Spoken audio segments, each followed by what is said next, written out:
तब तक भग देवता आकर के खड़े हो गए, महाराज देखो हमारे आंखें नहीं। भगवान ने कहा कि ठीक है तुम जाओ, मित्र की दृष्टि से देखोगे, ज्ञान वैराग्य की दृष्टि से देखो। आवश्यकता क्या है? अनिश्चित वस्तु को देखना। सबको स्वस्थ किया और हाथ जोड़ करके बोले महाराज चल करके यज्ञ को भी संपन्न कर दो। भोलेनाथ ने कहा मैं कैसे जाऊं, यज्ञ में हमको भाग ही नहीं मिलेगा। तो सबने एक स्वर में कहा एस ते रुद्र भागोस्तु यदक्षष्टो धरस्य वै।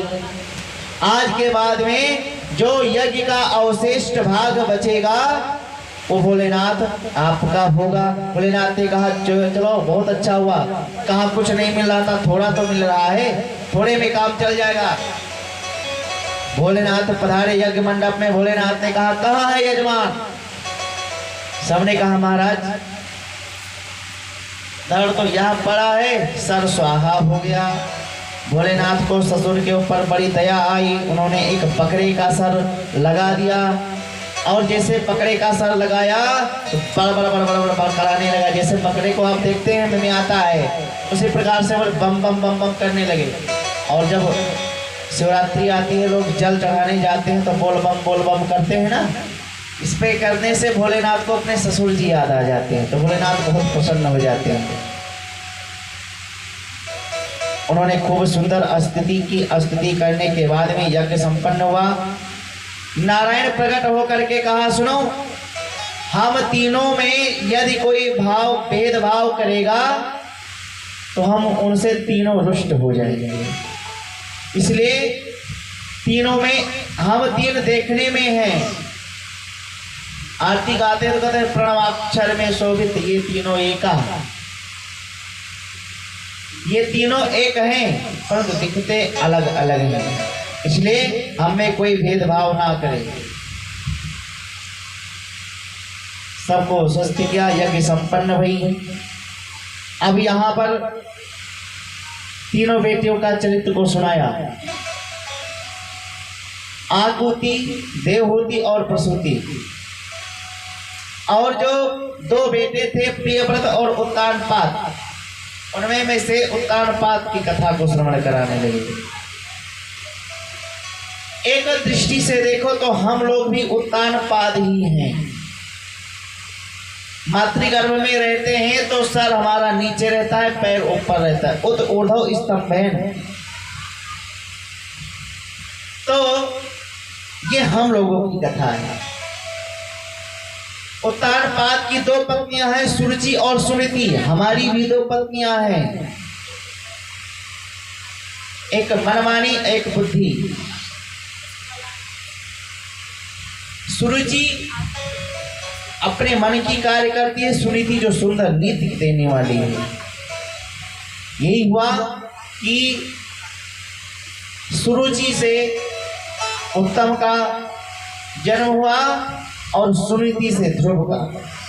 ध्रुव जी महाराज बार बार पूछते थे माँ हमारे पिताजी कौन है, पता नहीं बताती थी। एक दिन बच्चों के साथ में खेलते खेलते ध्रुव जी महाराज पहुंच गए महल में, और जब बच्चों के द्वारा पता चला कि ये आपके पिताजी हैं, दौड़ करके उनके गोद में बैठ गए। और जब सुरुचि ने देखा, हाथ पकड़ करके ढकेल दिया, ए बेटा ध्रुव, यदि इस गद्दी पे तुम बैठना चाहते हो तो जा करके पहले तप करो।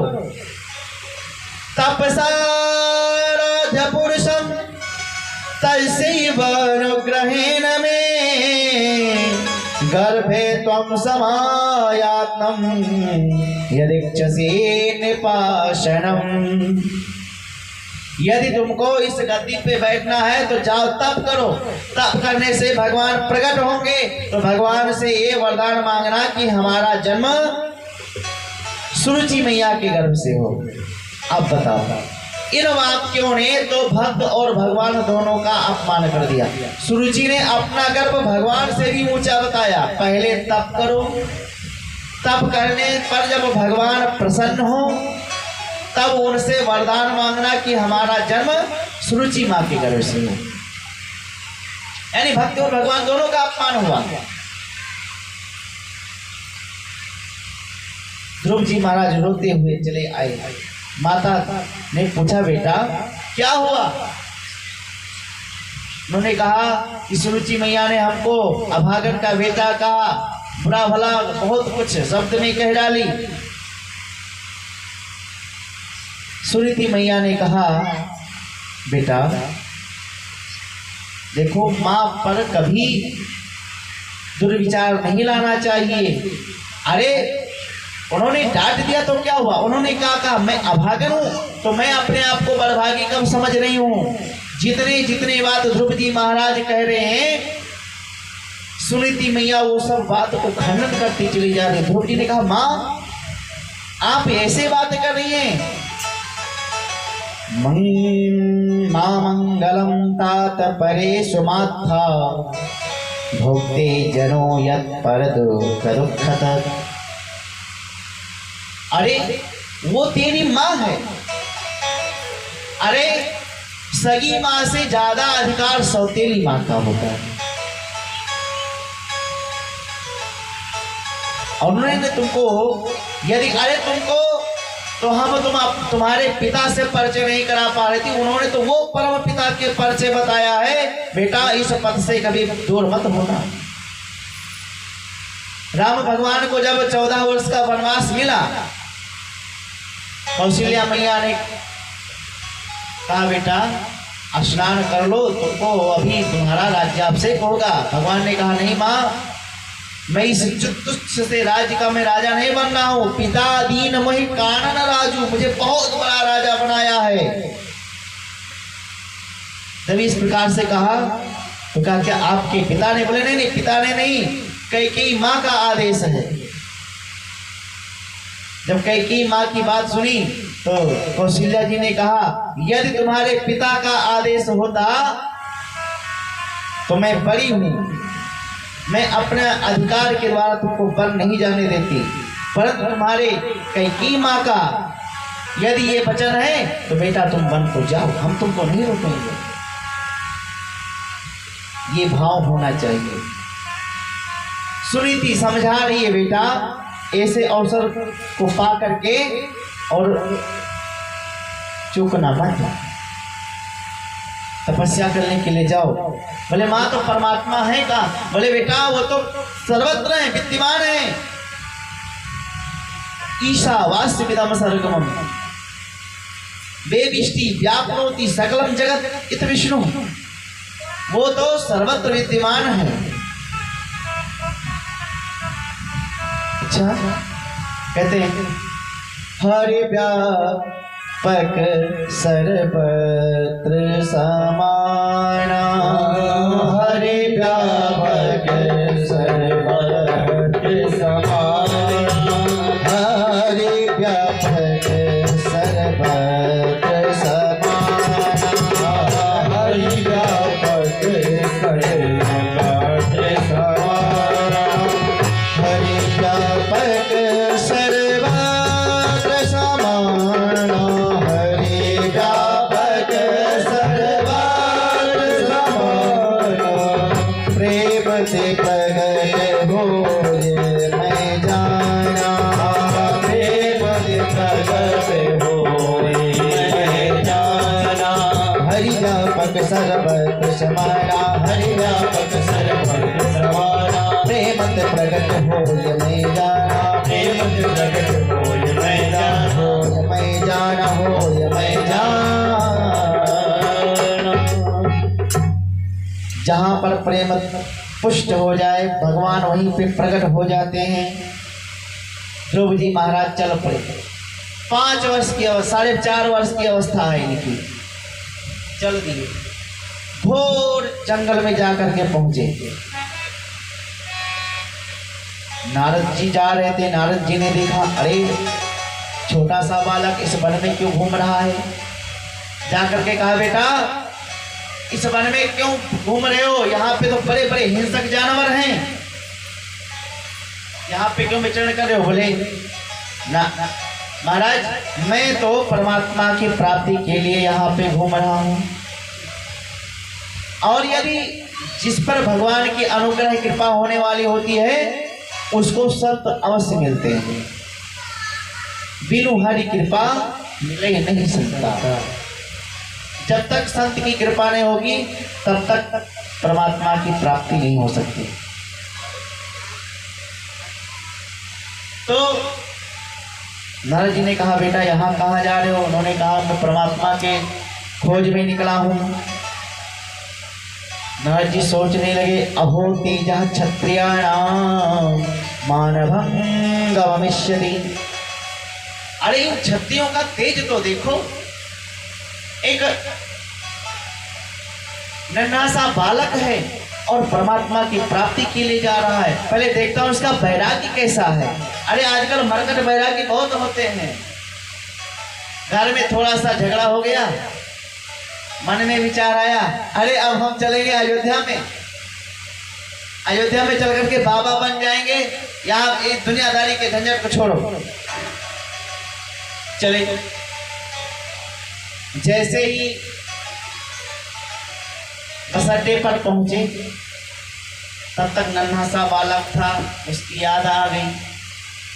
अरे छोटा सा बालक है, वो तो हमारे ही पास में रहता था, खेलता था, कूदता था, हंसता था। वो हमारे ना रहने पर कितना रो रहा होगा। अरे चलो आपस में चार बर्तने रखते हैं तो खड़कते हैं, झगड़ा झंझट तो होता ही रहता है। चलो जब वो बड़ा हो जाएगा तब जाकर के बाबा बनेंगे। बस क्षणक वैराग्य था, लौट करके घर आ गए। तो ऐसा वैराग्य भी होता है। नारद जी महाराज ने दृश्य अदृश्य सबका भय दिखाया। यहाँ पे बड़े बड़े हिंसक जानवर हैं, तुमको खा जाएंगे। उन्होंने कहा कि कुछ भी हो आप कितना भी ज्ञान दीजिए। ध्रुव जी ने कहा महाराज कोई छलनी ले ले जिससे आटा चाला जाता है, और उसमें कोई कहे इसमें पानी भरो, तो क्या उसमें पानी टिकेगा? किसी काल में नहीं टिकेगा। तो आप कितना भी ज्ञान देते हो ना, परंतु आपका ज्ञान सुरुचि मैया के वचनों से मेरा हृदय छल्ली हो गया, इसलिए यहाँ पे टिक नहीं रहा है। नारद जी ने सोचा अरे चेला तो एकदम से पक्का है। ठोक बजा करके देख लिया। भाई जब कोई भी वस्तु खरीदने के लिए व्यक्ति जाता है तो उसको 10 बार देखता है। 20 रुपए का सामान लेना है, उसको 10 बार देखेंगे ये सही है कि नहीं सही है। मटका लेंगे, उसको बजाएंगे, मतलब टाइट है कि ये अभी खनखन होता है कि फूट जाएगा। तो नारद जी ने जब सभी प्रकार से देख लिया कि ये चेला पक्का है, तब इनके कान में जा करके मंत्र को फूंक दिया। द्वादशाक्षर मंत्र ओम नमो भगवते वासुदेवाय नमः, द्वादशाक्षर मंत्र दे दिया। बोले जाओ मधुरवनं यत्र सन्निहितं नित्यलाहरे तत्र गच्छ भद्रं ते यमुना तटमतस्तुतिः। यमुना के तट पे पहुंच गए मथुरा में, और परमात्मा को प्रणाम करके भगवान का हृदय में स्मरण करके गुरु मंत्र का जाप करने लगे।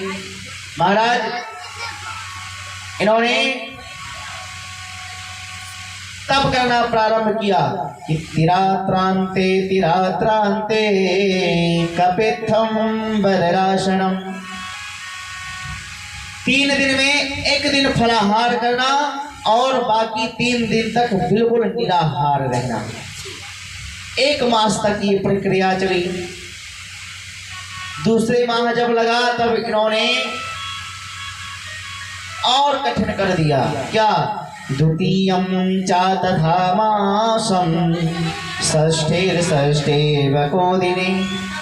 दूसरा महीना जब लगा तब 6वें दिन क्या खाते हैं? बोले त्रिड़ा पदभी, या तो वृक्षों के पत्ते खाते हैं वो भी सूखे हुए, या तो दूर्वा खाते हैं। यौगिक क्रिया के द्वारा तपस्या कर रहे हैं। मन में कथा सुन करके आवेश आ जाए कि नवरात्रि आ रही है, बहुत अच्छा रहता है यदि व्रत किया जाए। जीवन में कभी एकादशी का व्रत किया नहीं, 9 दिन का व्रत ठान लिया। 3 दिन तो कैसो भी चले, चौथे दिन डॉक्टर के यहाँ नजर आए। डॉक्टर ने कह दिया कि सुबह शाम दाल रोटी खाओ, दवा खाओ, तब शरीर आपका ठीक होगा। तो 3 दिन के बाद चौथे दिन व्रत को तोड़ना पड़ा, इसलिए कसौटी में कस रहे हैं। और जब तीसरा माह लगा तो नवमी हनि। अब 9 दिन में एक बार क्या अभक्ष केवल यमुना जी का जल पान करते हैं, बाकी 9 दिन तक निराहार कुछ नहीं। और जब चौथा महीना लगा तब तो और कठिन कर दिया। चतुर्थवपि वै मासम द्वादशे हनि। अब 12 दिन में केवल वायु का आहार करते हैं, बाकी श्वास को रोक करके तप कर रहे हैं। संकल्प यदि सुदृढ़ हो तो परमात्मा अवश्य मिलते हैं। शरीर को कसौटी में कस रहे ध्रुव जी महाराज, वही कर रहे हैं जो पहले 3 दिन, फिर 6 दिन, फिर 9 दिन, फिर 12 दिन, धीरे धीरे तपस्या के द्वारा शरीर को कस रहे हैं। 5वां महीना जब लगा, ध्रुव जी महाराज ने ऐसा प्राणायाम चढ़ाया, अंगुष्ठे पे खड़े होकर के श्वास को रोक लिया, प्राणायाम चढ़ाया, ऐसा प्राणायाम चढ़ाया कि समस्त चराचर प्राणी के जीव रुक गए। जितनी वायु थी वायुमंडल में वही के स्थान रुक गए। जल बहता हुआ एकदम पत्थर की तरह खड़ा हो गया। सब देवता हाहाकार करके ब्रह्मा जी के पास में, विष्णु जी के पास में दौड़ रहे हैं। विष्णु जी के पास में गए, बोले नहीं हम विरामो भगवन प्राणिरोधम चराचरस्याखिल सत्यधाम्ना। महाराज मेरी रक्षा करो। क्यों, क्या हुआ? बोलिए पूरे सृष्टि में हाहाकार हो रहा है, किसी ने हमारे श्वास गति को रोक दिया है। भगवान ने कहा मां भेष्ट डरो मत, उत्तानपादिर मई संग आत्मा। उत्तानपाद का जो बेटा ध्रुव है उसकी आत्मा हम में विद्यमान हो गई है, इसलिए आप लोग घबराओ मत। आज भगवान गरुड़ पे सवार हो करके मधुर वनम नृत्य दिदीक्षया गता, भगवान अपने भक्त को देखने के लिए दौड़े। पहुंच गए जहां ध्रुव जी महाराज समाधि लगा करके और तपस्या कर रहे थे, अंगुष्ठे के बल खड़े होकर के। भगवान ने कहा बालक ध्रुव, बेटा ध्रुव। लेकिन ध्रुव जी समाधि को नहीं तोड़े। भगवान ने अपनी चतुर्भुज झांकी उनके हृदय में बदलाया और देख करके अंदर ही में बहुत प्रसन्न हुए। तब तक भगवान ने त्रोहित कर दिया, गायब कर दिया। और जैसे गायब हुआ तैसे हड़बड़ा करके तुरंत ध्रुव जी महाराज जगे, उनकी आंखें खुली। और जैसे आंखें खुली, जो भीतर दिखाई पड़ रहा था वही सामने चतुर्भुज दिखाई पड़ने लगा। बोले विष्णु भगवान की जय। अब ध्रुव जी महाराज सोच में पड़ गए कि माँ से तो हमने सब प्रकार से बातें सीख ली थी, परंतु ये पूछना भूल गया कि जब भगवान प्रकट होंगे तो उनकी स्तुति कैसे करेंगे। और जैसे ये सोच रहे थे, भगवान ने अपना शंख स्पर्श बालम कृपया कपोले, तुरंत उन्होंने अपना शंख उठाया और ध्रुव जी के कपोल से स्पर्श कराया और इनको वेद वेदांत कंठस्थ हो गए और स्तुति गाने लगे। योऽन्तः प्रविश्य मम वाचिमिमां प्रसोक्तां संजेवयत किल शक्तिधरा स्वधाम्ना। अन्याश्च हस्तचरणा श्रवणत्वगादीन् प्राणान्नमो भगवते पुरुषाय तुभ्यम्। प्रभु आप ही सबके अंतःकरण में विद्यमान है, इसलिए आप हम पर भी कृपा करें। अरे जो योगी इंद्र मुनीन्द्र संत सन्यासी बड़े बड़े तपस्या करते हैं, हजारों वर्ष तक, लाखों वर्ष तक, युगांतर तक तपस्या करते हैं, तब जाकर के एक छटा प्राप्त होती है। कल्पातयेत दशरे जठरे गृहाण। परंतु आपने हम पर बहुत भारी कृपा की, इस प्रकार से स्तुति किया। भगवान ने कहा बेटा तू कुछ हमसे मांग ले। ध्रुव जी ने कहा कि हमको कुछ नहीं चाहिए। भगवान ने कहा अच्छा ठीक है, तू जा 36,000 वर्ष तक के राज कर, और ये आशीर्वाद दे करके भगवान अंतर ध्यान हो गए। ध्रुव जी को लगा कि जैसे मैं ठग लिया गया हूं। ध्रुव जी महाराज जैसे घर वापिस आए तो सुरुचि मैया सबसे पहले स्वर्ण के थाल को लेकर के आगे आरती करने के लिए खड़ी होगी। जो फूटी हुई दृष्टि से देखना नहीं चाहती थी, आज सबसे पहले खड़ी है। क्यों कि जा पर कृपा राम के होई, ता पर कृपा करे सब कोई। इस प्रकार से ध्रुव जी महाराज की स्तुति हुई। ध्रुव जी ने स्तुति गाया और 36,000 वर्ष तक राज्य किए। इन्हीं में यक्षों के साथ में उत्तम का झगड़ा हो गया तो उत्तम को यक्षों ने मार डाला। यक्षों को जाकर के नरसंहार करने लगे ध्रुव जी महाराज। तो मनोज जी महाराज प्रकट होकर के बोले, नायम मार्गो ही साधु नाम ऋषिकेश अनुवर्ति नाम। अरे ये तुम करते हो, ये ऋषिकेश भगवान का आदेश नहीं है। तुम्हारे एक भाई को मारा, तुम उसके बदले में लाखों यक्षों को मार डाले। बात को ध्रुव जी महाराज मान गए। 36,000 वर्ष पूर्व भैया भगवान के पार्षद प्रकट हो गए। बोले भैया चलो, नित्य कर्म से निवृत्त होकर के ध्रुव जी महाराज जैसे रथ की तरफ बैठने चले, मृत्यु देवता प्रकट हो गए। बोले महाराज कहाँ जा रहे हो? अरे हमको देखो ये मृत्यु लोक है। ध्रुव जी ने मृत्यु देवता को बुलाया और रथ के पास में बिठाया, मृत्यु के सिर पे लात रख करके और रथ में जाकर के बैठ गए। मृत्यु और मूर्धनि पदम दत्वा आरोहात भूतम गृहम। मृत्यु के सर पे अपना पैर रख करके ध्रुव जी महाराज बैठ गए। ये भक्ति में ये बल होता है कि मृत्यु को भी सर झुकाना पड़ता है। ध्रुव जी ने किस प्रकार से भगवान को पाया कि ध्रुव सगला निज देव हरि नाम, ध्रुव सगला निज देव हरि नाम, पायव अचल अनुपम ठाहु, पायव अचल अनुपम ठाहु।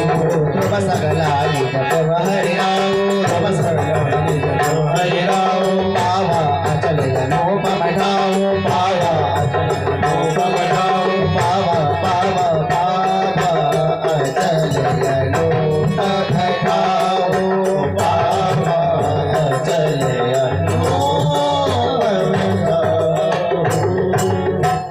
भगवान का भजन करो, कैसे भी करो, भाई कुभाए अनख आलस हो। तो ग्लानि से इन्होंने भगवान का भजन किया, भगवान प्रकट हो गए। आज ध्रुव लोक में चमक रहे हैं, इनको चमकने दीजिए। यहीं पे अपनी वाणी को विश्राम करते हैं। शेष की कथा कल भगवान श्री कृष्ण का प्राकट्योत्सव है। भगवान का कल जन्मोत्सव मनाया जाएगा। कल चौथा दिन श्रीमद् भागवत का है। कल